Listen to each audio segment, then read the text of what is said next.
Hello, I'm Professor X, and today I will talk about two graphical ways to represent fractional numbers. We will construct fractional numbers by stages. Let's look at the first 5 stages for both graphical representations. That's stage number 0, and stage number 1, and stage number 2, and stage number 3, and 4. On the left-hand side, fractional numbers are shown on a circle. The upper half circle contains the positive numbers, the lower half circle contains the negative numbers. Plus and minus infinity are identified as 1 over 0. There is symmetry between positive and negative numbers, so we can concentrate on positive numbers. We start with 0 and infinity. From these two numbers, we can create two numbers, plus 1 and minus 1. We combine 0 and plus infinity to produce plus 1 by adding the numerators and denominators. At the next stage, we combine 0 and 1 in the same fashion, and that produces 1 half. At the next stage, we combine 0 and 1 half to produce 1/3. And also 1 half and 1 to make 2/3.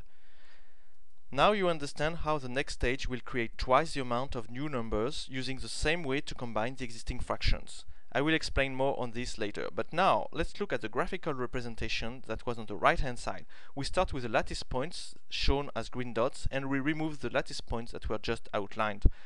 Why remove these outline points? Because if you were an observer at the origin, which is marked by the red dot, those points would be hidden by other lattice points. Let's take an example of one outlined green disk and draw a segment from the origin to that point.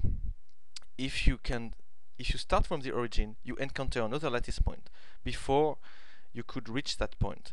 That is why it would be hidden by another point from an observer standing at the origin. So we remove all these hidden points and we are left with the visible lattice points. Using the visible lattice points as vertices, we draw triangles at each stage. First one triangle, then 2 more, then 4 more, and 8 more. To draw the first triangle, we start with the two vertices of coordinates 0, 1 and 1, 0. We draw the vectors from the origin to those points and add the two vectors to get a third vertex with coordinates 1, 1. Those 3 points are the vertices of the first triangle. At the second stage, we start with the original vertex and the one we just built. Then we draw the vectors from the origin and add them. That makes another triangle. We do the symmetric operation of taking 2 points of the previous stage to create a new vertex and draw the corresponding triangle. That completes the second stage. For the third stage, we repeat the operation 4 times. So that's 1 time, and then 2, and 3, and 4. For the next stage, as you understand now, we make it 8 times. I just showed two similar constructions. How do they relate to each other? One deals with visible lattice points and the other with fractional numbers. Let's make a one-to-one correspondence between the two.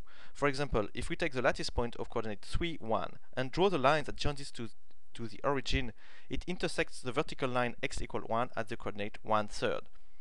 More generally, if we take any lattice point of coordinate BA, the line that passes by that point and the origin cuts that vertical line x equal 1 at the coordinate A over B. Conversely, if we start with the point of coordinate 1 C over D,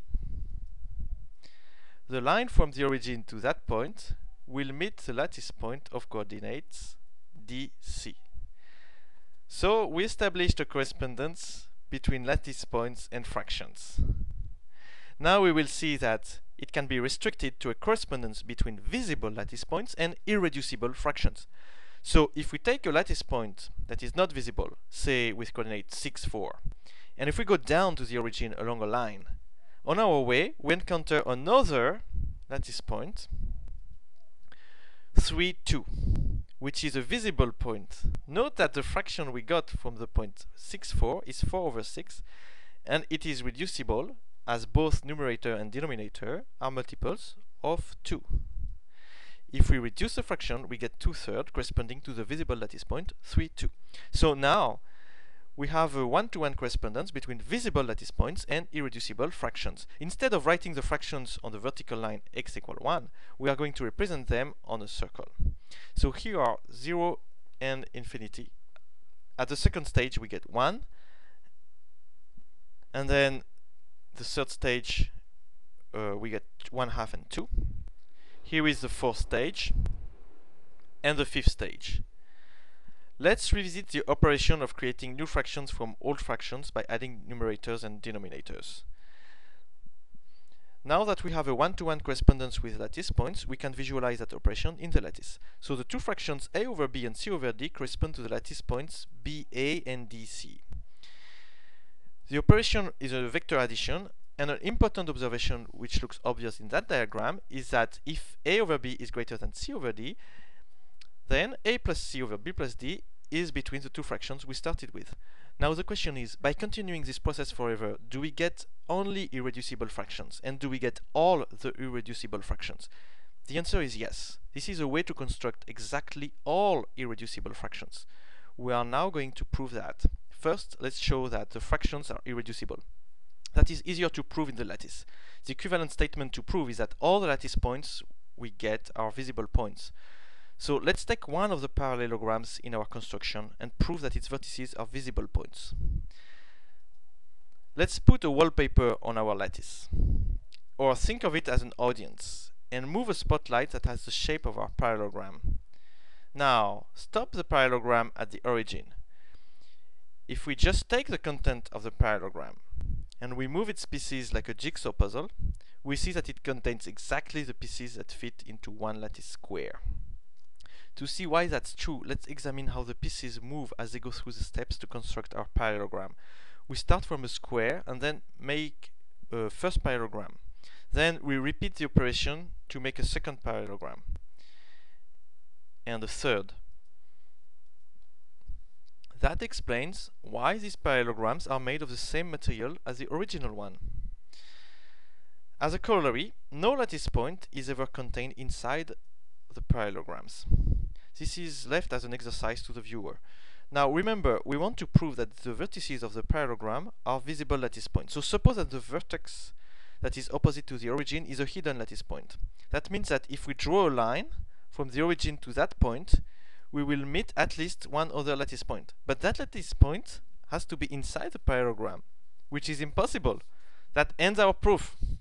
Conversely, let's prove that all the visible lattice points are the vertex of one parallelogram in our construction. To do that, we pick a visible lattice point. Draw the line from the origin to that visible lattice point. And we are going to construct parallelograms that are getting closer and closer to the green line.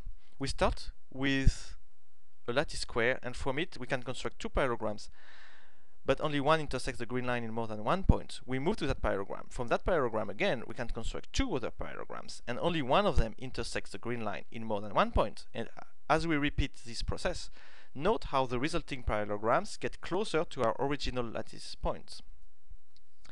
With these observations and a little bit more thought, you should be able to convince yourself that visible lattice points are exactly the vertices of our parallelograms. That is equivalent to saying that we gave a way to construct exactly all irreducible fractions.